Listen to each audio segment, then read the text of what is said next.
Hello and welcome to another episode of the Gaming Gang October Spooktacular 2023. It is the stroke of midnight in the Chicago area for October 13th, and I'm your host, Jeff McAleer. Join me every evening this month as I bring you yet another classic episode of CBS Radio Mystery Theater.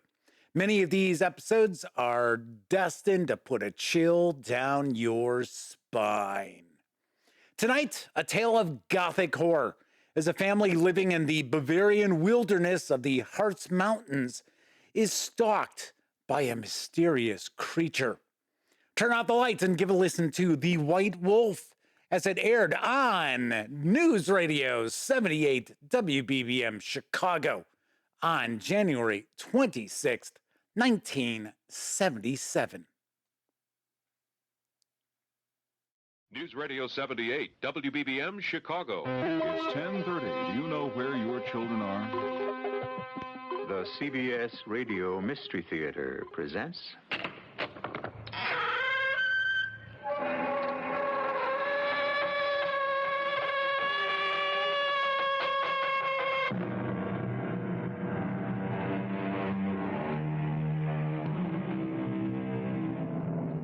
Come in. Welcome. I'm E.G. Marshall. I'm always delighted when I come across a new Gothic tale, but never more so than when it happens to be written by someone unlikely. Say, for example, Captain Frederick Marryat, who was popular in his day with young readers for his tales of sea adventure, such as Midshipman Ready. This one, however, is a savage, bloody, haunting tale of another color. Or to be precise, a wolf. What is it, Herman? There, Father. Through the trees. The White Wolf. Give me my gun. No, I have a bead on her already. Why do you say her? Because Marcella thinks it's a she-wolf. Now. No! Why did you knock my gun in the air? Because, don't you see? It is not a wolf who comes to us, but a woman. A beautiful woman.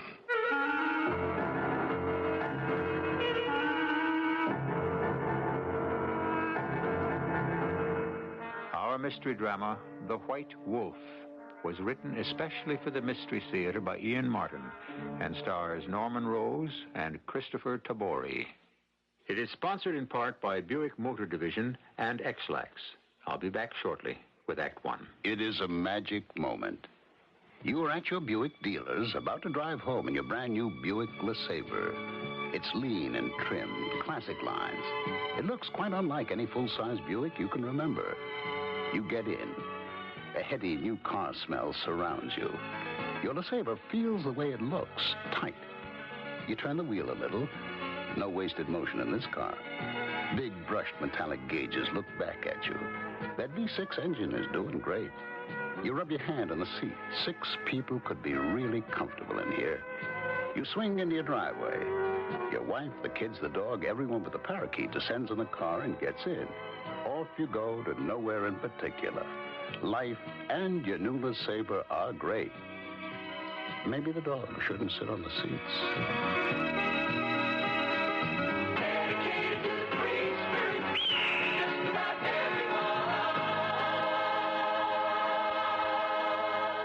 Is your bank open when you're busy and closed when you're not? Northwest Federal Savings knows that a good place to save is ready for you when you're ready. So Northwest Federal Savings is open 63 hours a week in all the places you might be. Because there are 5 convenient Northwest Federal Savings Centers throughout Chicagoland's great Northwest Territory. If you're shopping around 6 Corners, there's a Northwest Federal west of Cicero Avenue on Irving Park. Saving in Des Plaines, Northwest Federal's just east of the Tri-State on Dempster. Cashing a check in Norridge. Northwest in the Harlem Irving Shopping Center.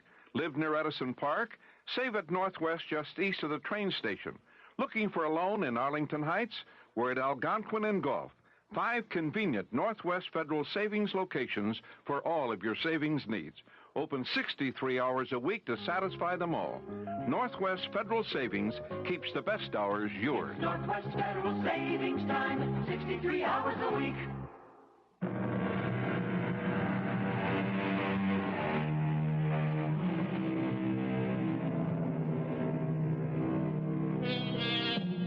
The legends of lycanthropy must be as old as man himself.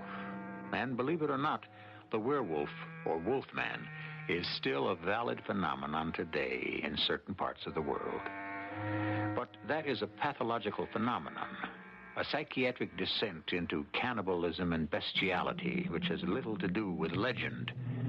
That's what this story is about, the terrible, spine-chilling transformation of man to ravening beast. The legendary spirits that haunt the Hartz Mountains of Germany, and the blood-curdling phantom with the snarling mouth and flesh-destroying claws, the lips bared to reveal the great knives as the canine teeth, in the travesty of a smile that means death. The werewolf. That damned wolf, why doesn't he be quiet? They are incredible, Wilhelm. Somehow they smell blood. How? The animal must be a league away. What are you? Medical doctor or witch doctor, Franz Baum? The first, I hope. But I have also lived my life in the shadow of these mountains. How's the boy? We can let Herman answer that for himself. You feel better from the bleeding? I don't know, Herr Doctor. I feel weak as a kitten still. Of course. But I think the fever has abated, yes. Yes, give me a fresh, damp cloth, Wilhelm. The water is all but gone. I'll have Marcella bring some. First, let us rid ourselves of this basin of blood. No sight for a young girl. I'll throw it in the midden. No. You dare not do that. That wolf out there, whatever he is, don't do anything to attract him to your house. I will rid you of the blood I have let. How? I have some containers. I'll take it back to Coburg. With me, I can use it for my experiments. Sleep, my boy, and wake refreshed. I'm afraid that's just what I'm going to do. Doctor, is he all right? Of course. I gave him a draught to help him rest. I must get my gun. Time enough. Let me get away. It grows dark. You are sure Herman will recover? I have every hope. But really, Wilhelm, I must protest again. This lost woodsman's cottage on the edge of nowhere is not a place to bind your children to. Franz, let us not argue it again. You know why I hide here like a criminal. Why do I say like a criminal? I am one in the eyes of the law. I thought you said Herman was asleep. I hope. But you're speaking loud enough for Marcel and your little boy Caesar to hear. Sounds carry in such a small cabin. From outside as well as in, it seems. Damned wolf. Papa, come quickly. Caesar's terrified. He's hiding below the bed and won't come out. No, hush, darling. I'm just going to get my gun. Better I leave, Wilhelm. Once I am gone, your wolf will not trouble you, I think. I carry away in my bag the scent which tempted him here. I don't care what tempted him here. I'll put a bullet in him. Oh, Herr Dr. Baum, why do we stay here hidden in the forest? It is your father's will, dear Marcella. How is Herman? Your brother is resting quietly now. I'll be back to see him as soon as I may. But I think we have drawn away the fever from within him. How can I help? Bring him some fresh, cool towels, Marcella. See that he sleeps. Keep him quiet. Oh, I've got to go to Caesar. He'll be scared. Did you kill that terrible wolf, Papa? No, just grazed him. Go tend to Caesar, Marcella. Yes, Papa. Where was it? Damn near inside the house, scrabbling at a back window. An unusual creature. You know, it was pure white, with fur like ermine. Of white wool? Yeah, against the snow it moved like a ghost. But at all events, it is gone. Yes. Then I will take with me the blood scent that brought it here. But what about Herman? I shall return within the month, unless I can persuade you to abandon the wilderness, come back to the world, I have a deep fear there is some evil threat about you in these haunted mountains. You mean this white wolf? I really don't know what I mean, old friend. I am a man of science until I return to these tree-shrouded slopes, and then I become... Become what? A primitive, afraid of all I do not know, or am afraid to know, afraid of the dark which I must run to escape, afraid of myself because I have no resource with all my learning to stifle primeval fear. These darkening woods and tortured hills are somehow unnatural, supernatural. My name is Herman Warner Krantz, and I was born in the year 1763. I'm now 21 years old, and I live with my father, my sister Marcella, who's almost 20, and my brother Caesar, who is 11, in a woodsman's cabin deep in the Hartz Mountains. The nearest house to us is several leagues, and the nearest town over 25. I recite all these facts to myself, light-headed with this raging fever, and sorrowing that we must all live this isolated life. Why? I do not know. There is something quite terrible in my father's background, of which he will not speak. I wonder how long I've been ill, floating half in this world and half, perhaps in some dread other. But now at least the pounding in my head is gone, the ache is washing away from my bones, and I feel myself coming back. Come, Herman. That's better. Take some more soup. You need to build back your strength. Never fear. I'm on the mend. Thank God for Dr. Baum. Oh, why must we stay buried here? I don't know, little one. But I think the time has come for us to get back among people again. You think you could convince Papa? Well, I can try. Where is Father? Out hunting, he says. But I think he searches for only one thing. What? The white wolf. The what? Why, that wolf meat isn't good to eat. He's not hunting it for food. Just to kill it. But why? Because the stories, the legends about the spirits here in the mountain. You mean the werewolves? That is an old wives' tale. I don't know. Something almost human about its voice. And it doesn't sound like a man, but like a woman. A woman? Yes. You know something, Herman? Why I am really most afraid? Why? Because I think it is me she really comes for. You hear? As if she were calling me. Well, that's stopping your white wolf. Father's killed her. No, he missed her again. He always misses. My little sister, you give me 3 or 4 days to mend my health with your good soups and your good cooking, and I will shoot your white wolf for you.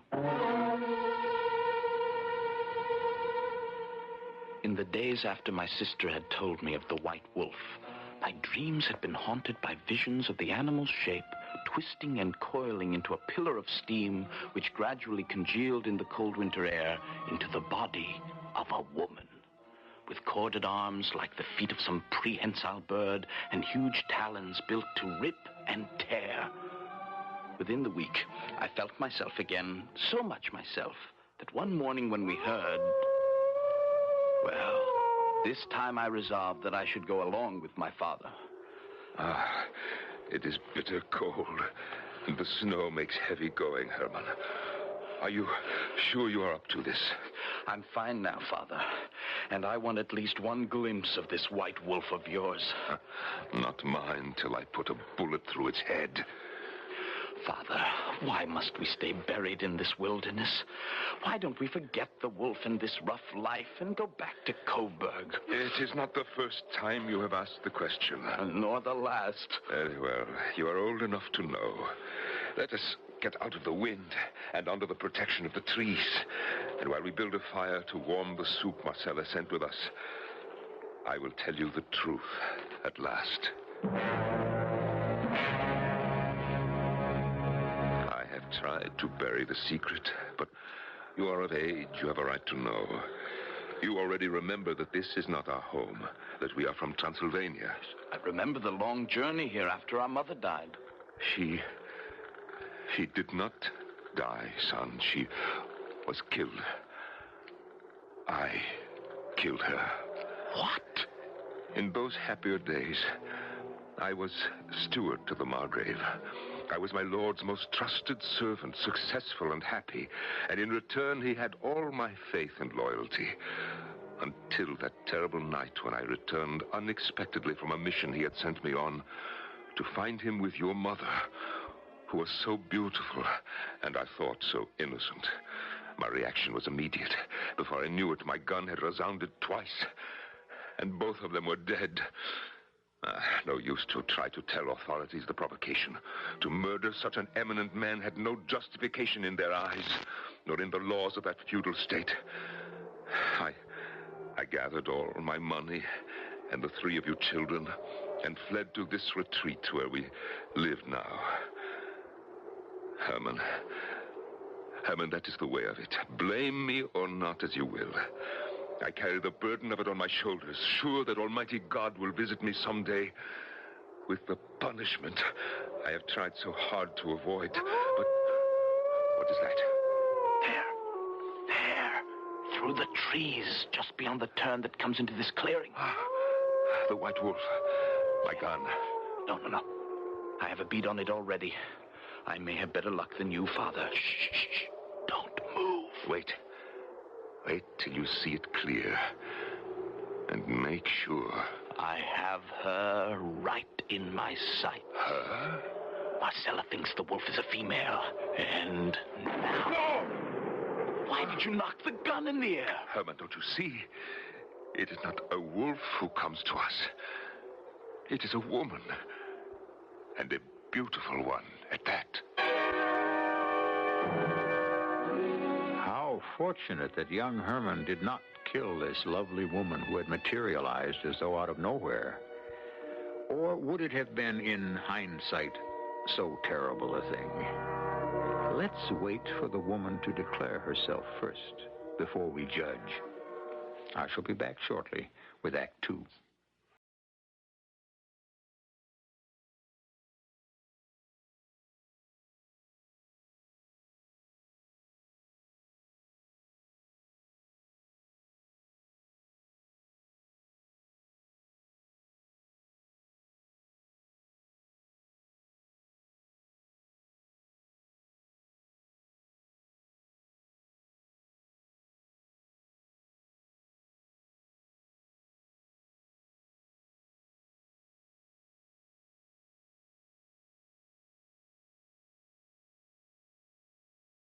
Volunteer groups and child abuse crisis centers can help prevent these needless, painful deaths. For more information on child abuse and how you can help, write Prevent Child Abuse, Box 2866, Chicago, Illinois, 60690.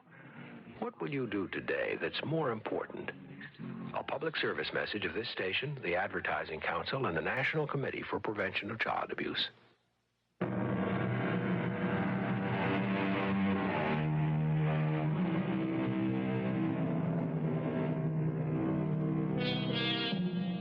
For a moment, Herman and his father are transfixed. The older man by the dark beauty of the woman, who, even stumbling and reeling from exhaustion, manages to retain an air of grace. The younger man, appalled that, but for his father's hastily flung arm that allowed the carefully aimed gun to discharge harmlessly in the air, he might have ended her life.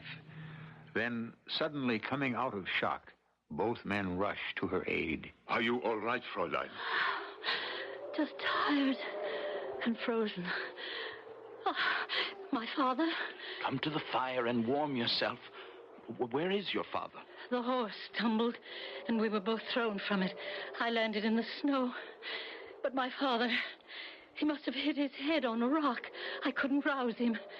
and our horse ran away. You stay with my father, and I'll see to yours.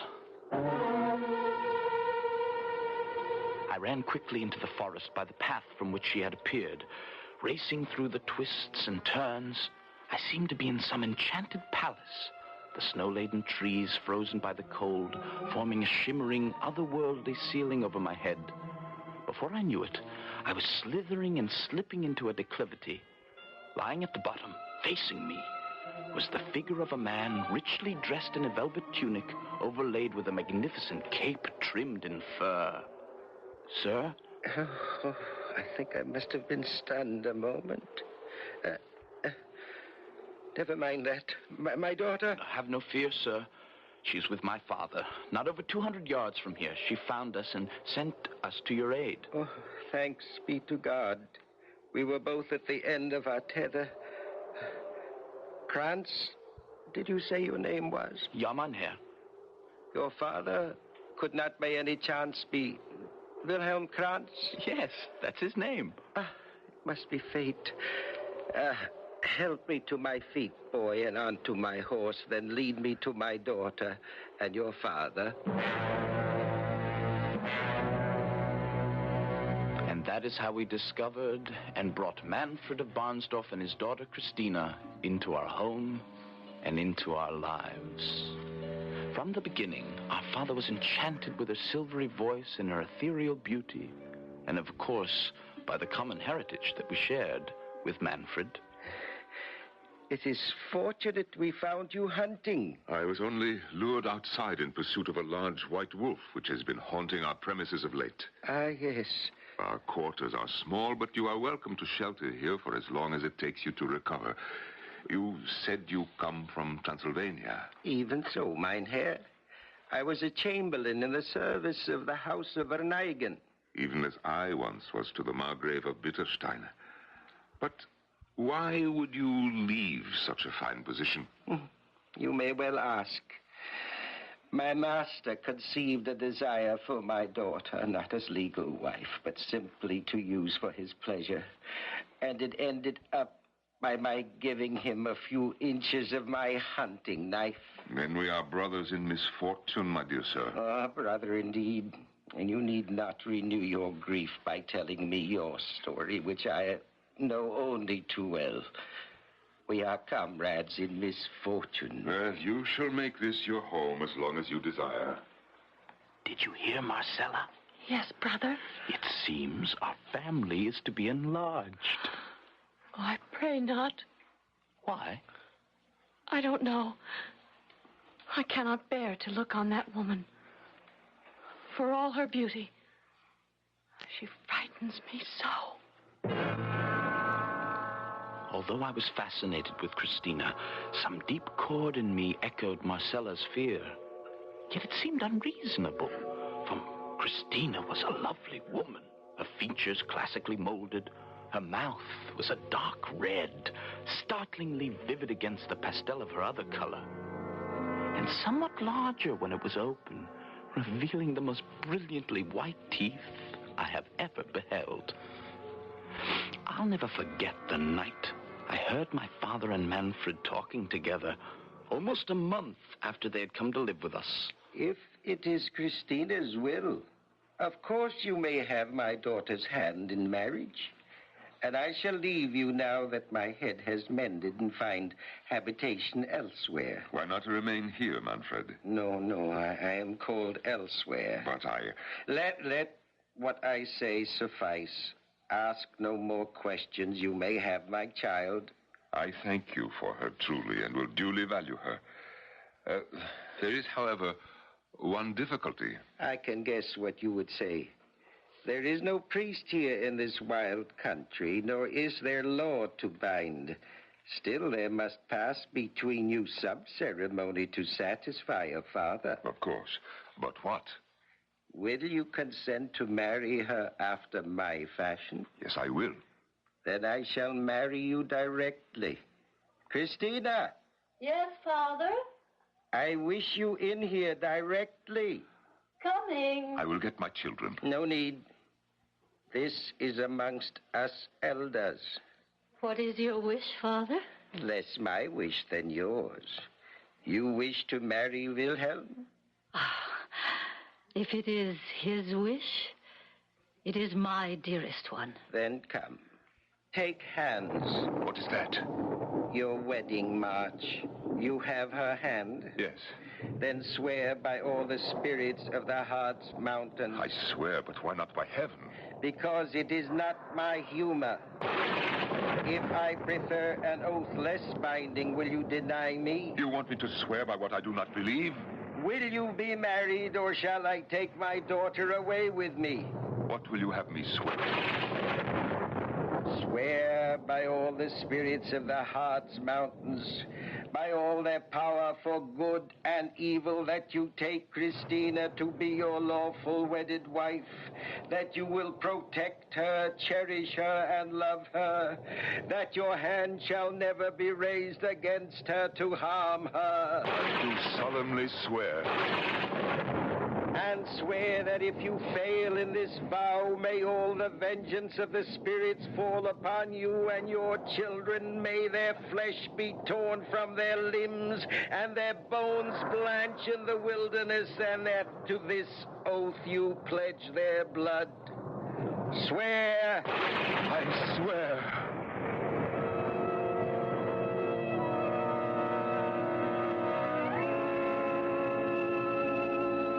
Such was the second marriage of my father. From the inner room of the cottage, peering through a crack in the door, we three children watched. I with an arm about Caesar, who was struck dumb, and my sister Marcella, who was trembling from hand to foot with fright and despair. The next morning, our life with our stepmother began. Marcella, come here at once. Yes? Marcella. I'm sorry. Yes? Who? Yes, Mother. You find it so difficult to say? Yes.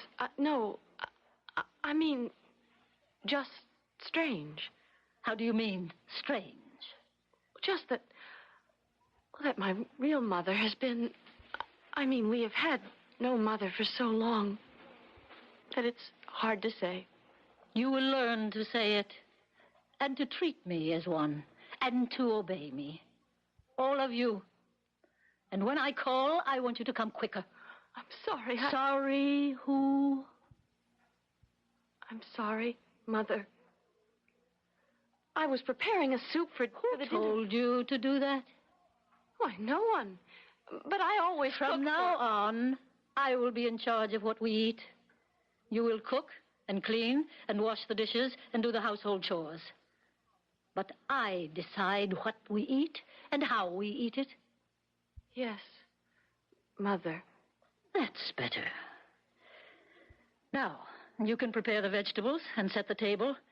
I will prepare the meat. Herman, wake up. Well, what is it? Shh, it's her. Who? The stepmother. She's gone out. Gone out? Yes. Gone out the door and in her nightclothes. Are you sure? In this winter weather, not dressed, with snow on the ground? Good Lord. There's a wolf. She'll be torn to pieces. But apparently, she bore a charmed life. For a few minutes later, we watched her return, still in her nightdress. She went to a pail of water, washed her hands and face carefully, and returned to bed. All this, I may say, I watched as in a dream, for my fever was coming back on me. So much so, I had to take to my bed again. And through the days was able to watch how cruel and demanding my stepmother was to Marcella and Caesar, and to learn that every night, the moon now being full, she stole outside in her nightdress to roam. Herman, wake up. Oh, wake up. Yes, I'm awake. I'm awake. Forgive me for bothering you when you were sick, but I'm almost out of my mind. But what is it, dear sister? Her again. She's out prowling the night, and it's bitter cold with the snow coming down. It's not human. Listen to that. I'm almost ready to pray the wolves might get her. They'll never get her. It isn't wolves. Only one. I looked out of the window. The moon is full and high. It's that special one. The white wolf. Who fired that shot? Oh, he must have been Caesar. Caesar? Yes, he knew you were sick, and he's been bragging to me how he could take your place and guard us all. No. Oh, that's why I woke you. Somehow he followed her into the night. Well, at least he seems to have driven off the wolf. Marcella, help me out of bed. No, you have the fever, and I... What's that? Shh, it's her. Her dress all bloody. And she's alone. But where? Oh, dear sweet God. Where is our little brother?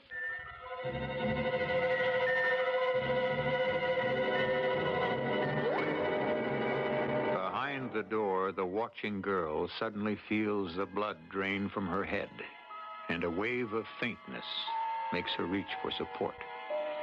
In the room outside, the woman turns, moving silently to her bedroom, her wide mouth open in a caricature of a smile.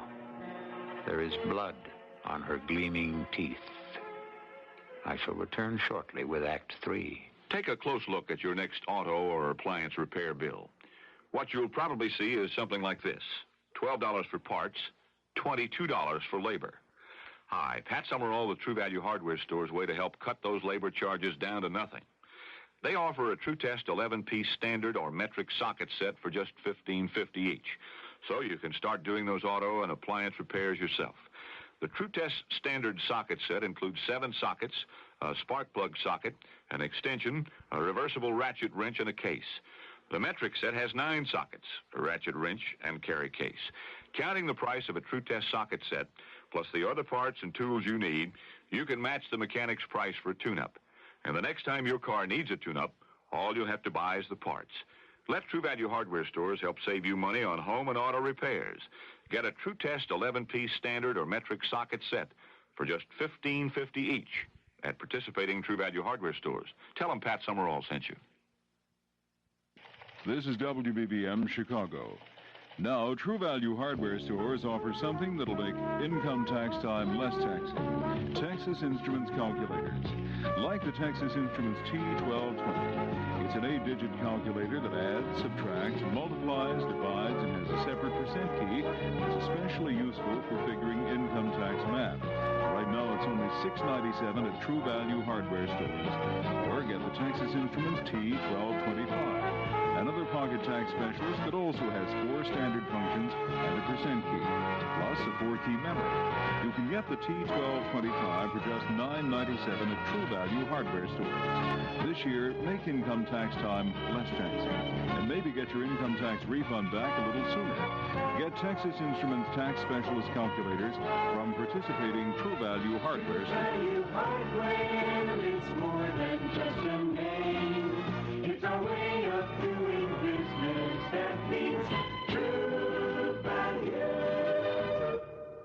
A 5-alarm fire is burning tonight in what Chicago Fire Communications says is an abandoned factory building at 1400 South Damon. Len Walter is at the fire scene. Alan, I just got here a few moments ago. This is one of the hottest fires I've seen in the city of Chicago. This is an abandoned building, as you indicated to the audience. It's about a block long and, a good half block wide. It's all brick. It's 3 stories high. The windows in it are all out. And it is really burning from the first floor all the way through the roof. In fact, in one portion, there's no roof left anymore.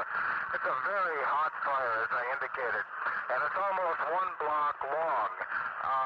Apparently, the building used to house the Gold Seal Rubber Company and the Globe Paper Box Properties Incorporated. That's the sign that is still left on this building. Right across the street now to the west, there is a building owned by the Mealy Company that is still occupied. And even though it's across the street, the fire building is so hot that the firemen are watering down this building to the west. And you keep in mind that the wind is out of the west right now, which means They shouldn't have to do this. Would it be a normal day? But this fire is so darn hot that they're having to water down the buildings to the west, even though that's going against a 20-mile-an-hour wind. We'll keep you advised, Alan. Right now, it's a 5-alarm fire. Extra equipment is still coming to the scene. And this is Len Walter reporting. Now back to the Mystery Theater.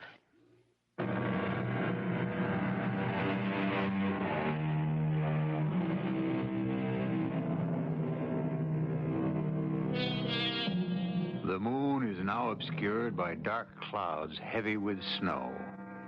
Outside the cabin, the snow is pouring down. And what might be a small figure dark against the snow has now become only a minor unevenness in the white carpet. Inside the cottage, Marcella, noticing her brother's weakness, has gone to his aid. Herman, brother, let me help you lie down. No.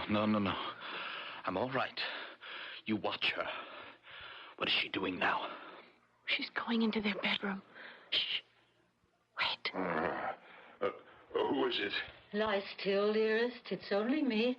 I have lighted the fire to warm some water. I'm not quite well. What? I'll get up, Christina. No need. It's nothing. I can manage myself.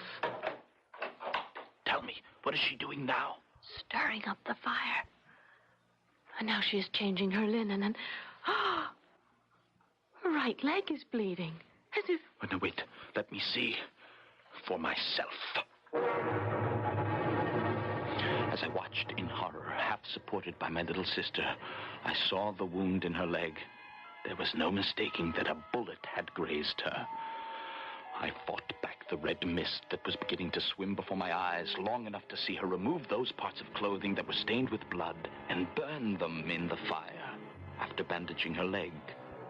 Then as she sat, huddled before the flames, the last thing I saw was her wiping her lips daintily and casting the kerchief into the roaring blaze.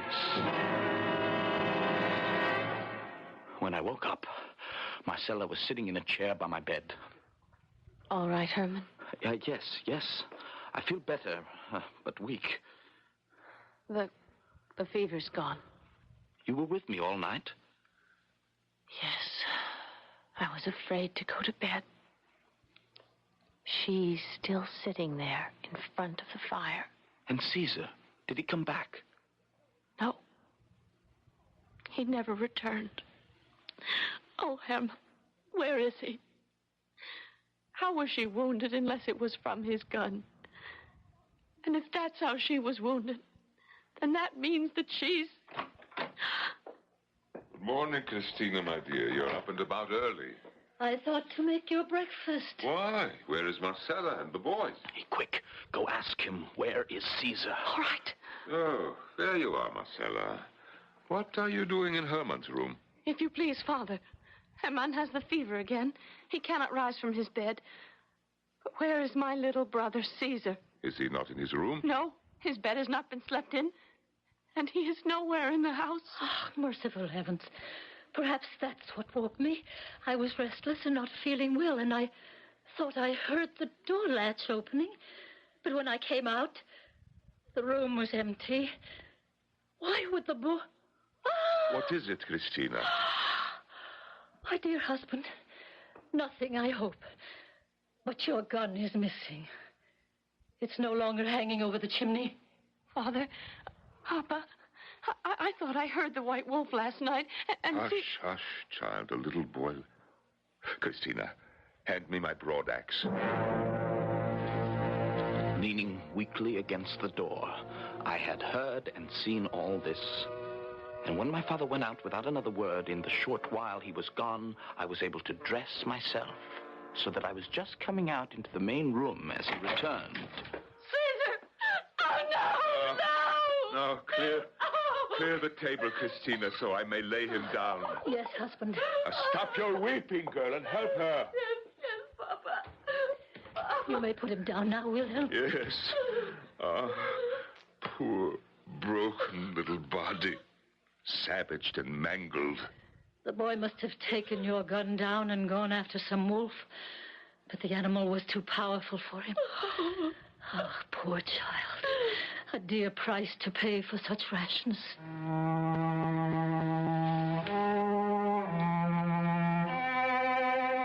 For 3 days, while the family mourned, I lay in a stupor.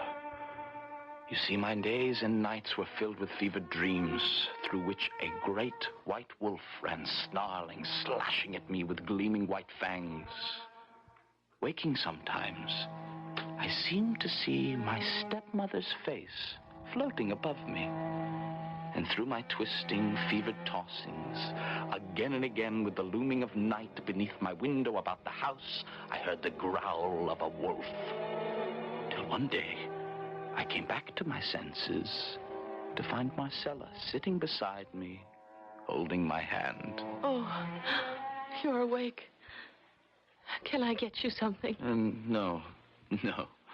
I'm all right again, I think. Well, how long have I been... Almost a week. Are you all right? Yes. But Caesar... Oh, I seem to remember. Marcella... He's dead, brother dear. Every day I've wanted to go to his grave and pray. But Papa has kept us all here in mourning. Today, Father went, at my constant urging, to make sure that all was well. And was it? He hasn't returned yet. And the stepmother... You'll be glad to know that I'm in the best of health. I'm sorry for your indisposition. You must be very weak. Thank you, but I'll soon have my strength back. Dr. Baum is due to return soon. He'll have me on my feet in no time. For that matter, I feel fine now. Where is everyone? In Herman's room, husband, Can you dear. imagine, Christina, that those wolves, perdition take their whole species, have contrived to dig up my poor boy, and there is nothing left but his bones. Oh, no. No, that's impossible. Not so, Papa. A wolf growls under our window every night. Why didn't you tell me, Marcella? You wake me the next time you hear it. I will. Wilhelm, Herman is much better, and everything is under control here. But you, poor husband, you've had such a shock. Come away with me. Let me soothe you in your grief. But how could they have moved those stones? What were you going to say to Father? I was going to say that all this week while you lay in fever and Father mourned, every night without fail, she left after midnight and was gone till early morning hours. Where do you think she went? I shudder to imagine. But one thing I do know, you or I could be next. We must get away from here. It cannot be too soon for me. The moment you are strong enough. Yes, I agree. Until then, we must stay together, always. Except when Papa is in the house. We're safe with him. But he could be in danger, too. Well, it's a danger he'll have to face. Perhaps this is his retribution for killing our mother. Remember, I told you. Yes. But first, we must think of you. And then when the time comes, we will do what has to be done. When the time comes, how bitterly I blame myself for not moving immediately, as I should have. Dr. Baum arrived suddenly, just as I had a full remission of my fevers and my weakness. I was still abed, but ready to rise. More ready, I suppose, than the good doctor realized. Else I would never have heard his fatal words. These anemic conditions, a kind of cancer of the blood for which there is no known cure yet. Some colleagues lean to the name leukemia, but even in the enlightened 18th century, we have no way to stop it from being terminal. How long? Who knows exactly? A week, a month, and certainly not much longer. Probably sooner than later.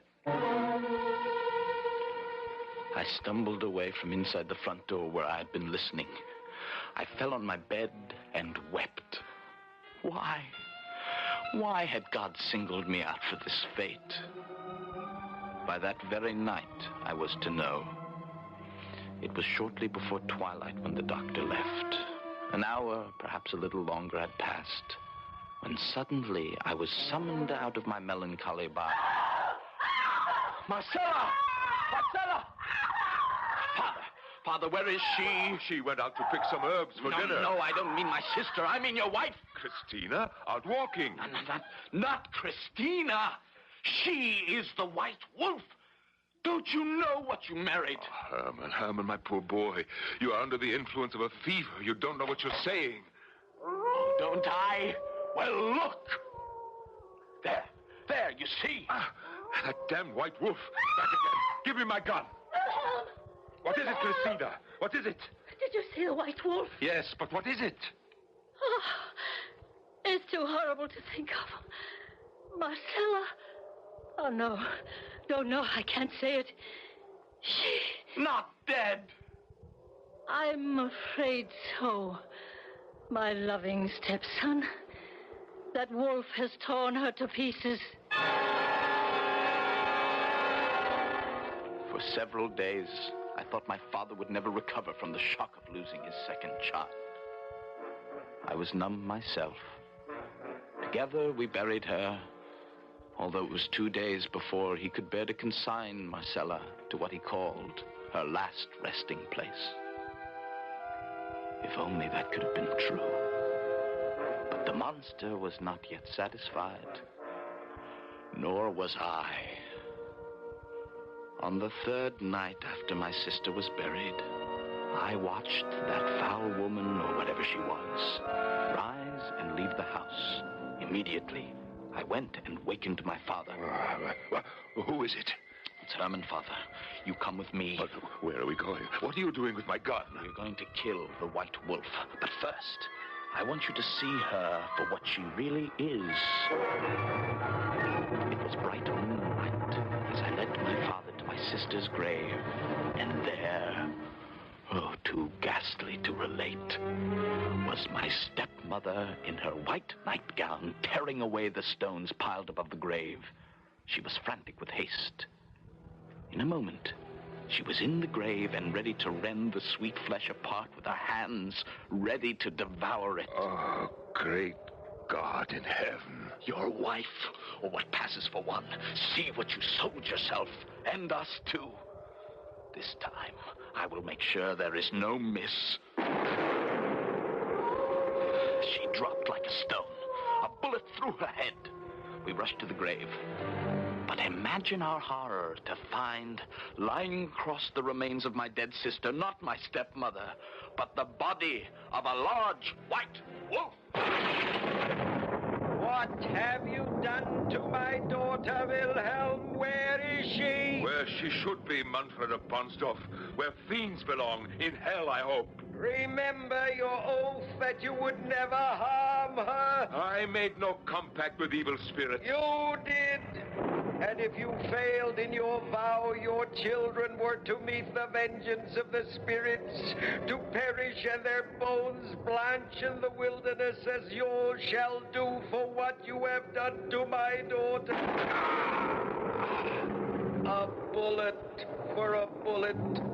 But my daughter is immortal and will wreak her revenge on the last of your blood. Up, Christina, up! The great weakness was upon me again, and I watched transfixed as in a flare of lightning the body of the wolf twitched and then dissolved in a blinding white light, out of which Christina appeared. Taking her father's hands, she leapt up behind him on the horse, her voice carrying on the wind as they disappeared. I will be back for you, Herman. Never fear. I will be back.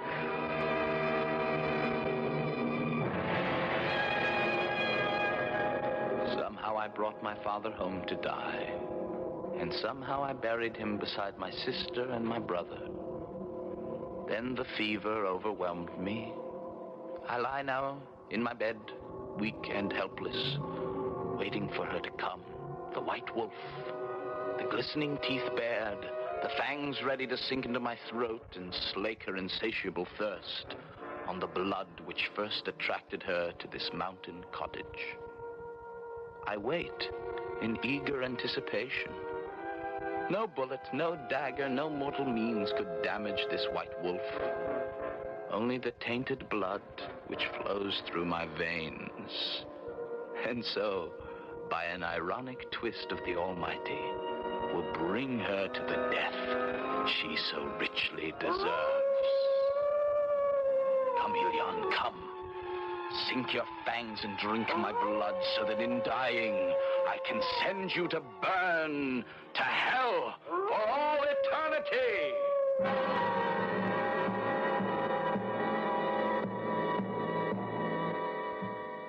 Do you feel a shudder run through you? An icy wave of distaste chill the spine? The chance you take, you know, when I open that door and invite you in. I promise you a gripping tale. Not always a nice one. But if you've listened to this late at night, sleep easy. The white wolf is dead. I shall be back shortly. I guess I'm lucky. My family's always been healthy. Oh, a touch of constipation now and then. But we've got X-Lax for that. When you need a laxative, shouldn't your first choice be the one more families buy than any other? That's today's X-Lax. Families like the chocolated taste. You'll like the way X-Lax works, gently overnight for relief in the morning. Next time, make gentle chocolated X-Lax your first choice for occasional use only as directed. We've always been healthy, and X-Lax is part of that. Here, boy. Hey, nice stuff. Dogs, we love them, and how they love us back. When they play with your kids, you can forget that dogs were once wild. That in an instant, man's best friend can become his deadliest enemy. The Dogs, the new bestseller by Robert Calder that critics called more terrifying than Jaws, because it could happen anywhere. The Dogs, just unleashed in paperback by Dell.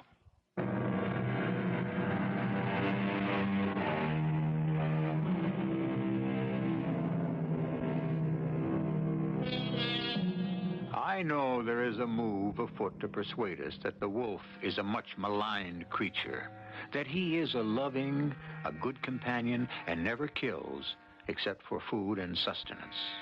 I'm sure it may be so, but I'll take it on faith. I don't want to prove it by testing the theory.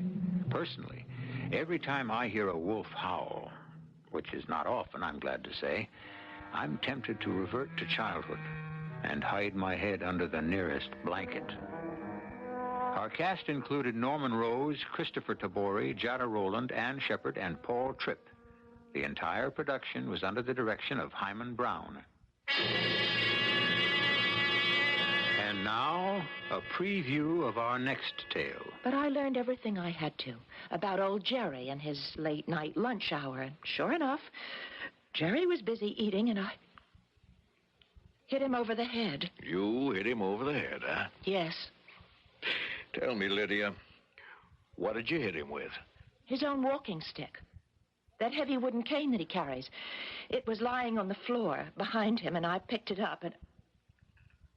Oh. You're really paying attention to me now, aren't you, Sheriff? Oh, Lydia, I can't believe it. The walking stick? You found blood on it. Well, how would I know that that walking stick was there if I hadn't used it? Lydia, I know you since you was a little baby. I just won't believe you would commit... And if I wasn't the one, Sheriff, how would I know where the money is? Radio Mystery Theater was sponsored in part by True Value Hardware Stores. This is E.G. Marshall inviting you to return to our Mystery Theater for another adventure in the macabre. Until next time... pleasant dreams.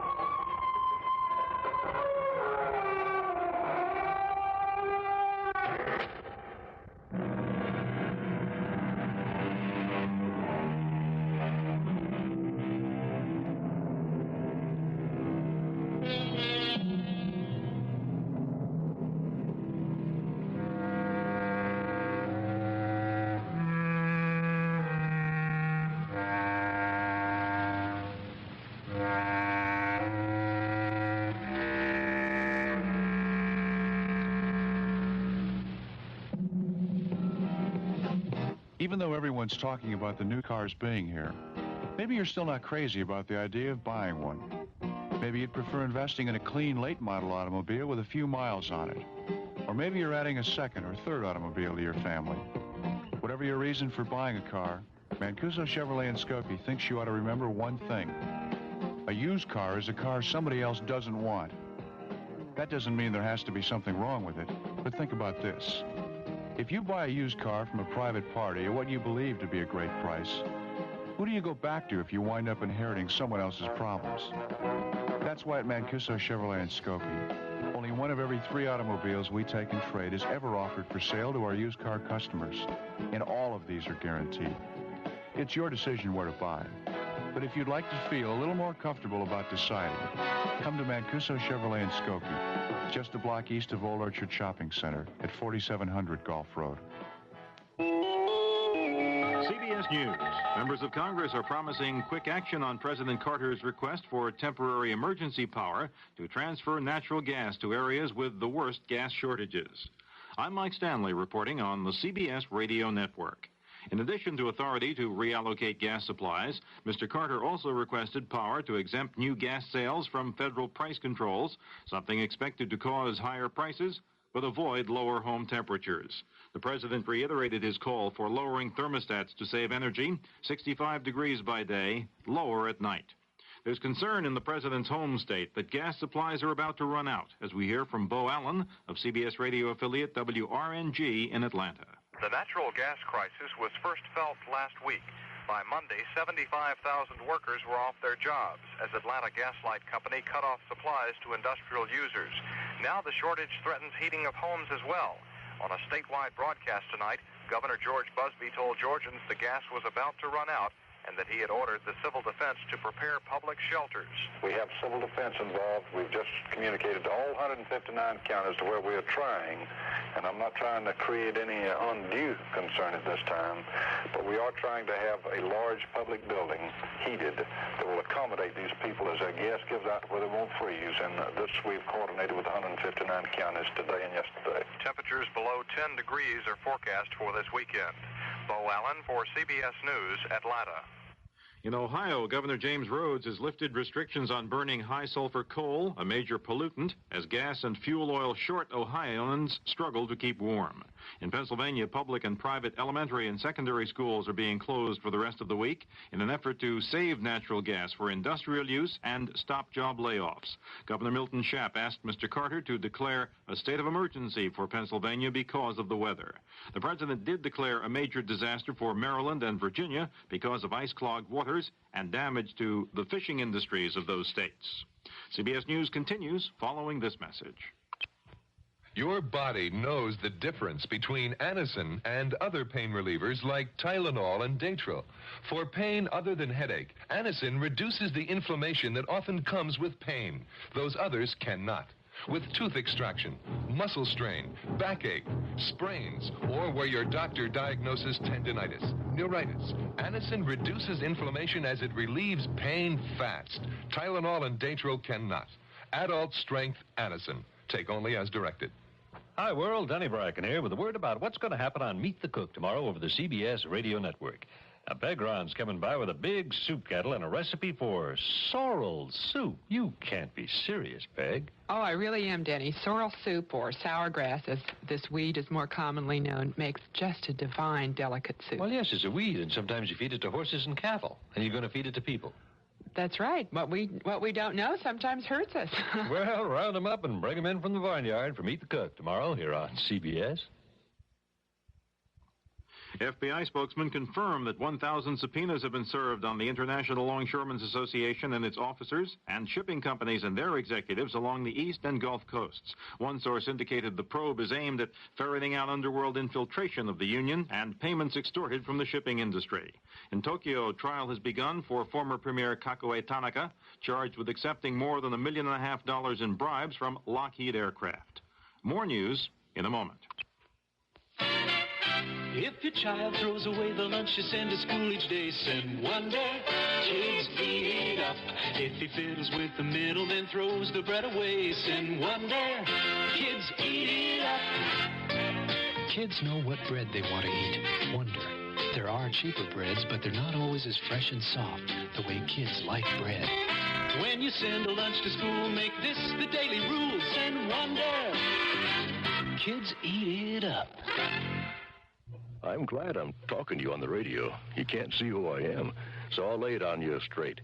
I need some help at the end of the month, or I don't eat. Inflation eats up my food budget before I get a chance. So invite me out to lunch, okay? I'm not telling you who I am. Let's just say I'm the retired person up the block, or your uncle. Now, if you care for others as you care for yourself, invite another someone like me to lunch. Reach out and be a friend. A suggestion from the Mennonite churches and the Church of the Brethren. President Carter spoke to the Washington Press Club Wednesday night, but could have been at a Friars Club roast for Vice President Mondale. Noting a 2-day visit to Paris is beginning for Mondale, whose wife Joan is home, Mr. Carter said the Vice President has sent a message of concern to Washington.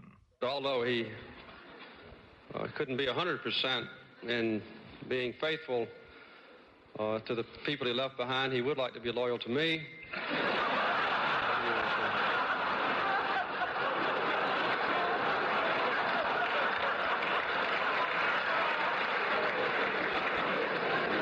And that he wanted to be very careful not to violate my own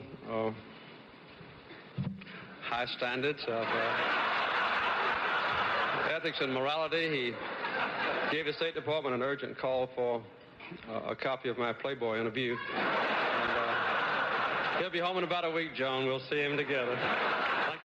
The climaxes of CBS Radio Mystery Theater don't get much darker or bleaker than that. But an interesting way of dealing with a werewolf, I have to say. A drastic measure nonetheless, but effective. Thanks for catching tonight's episode of the Gaming Gang October Spooktacular 2023.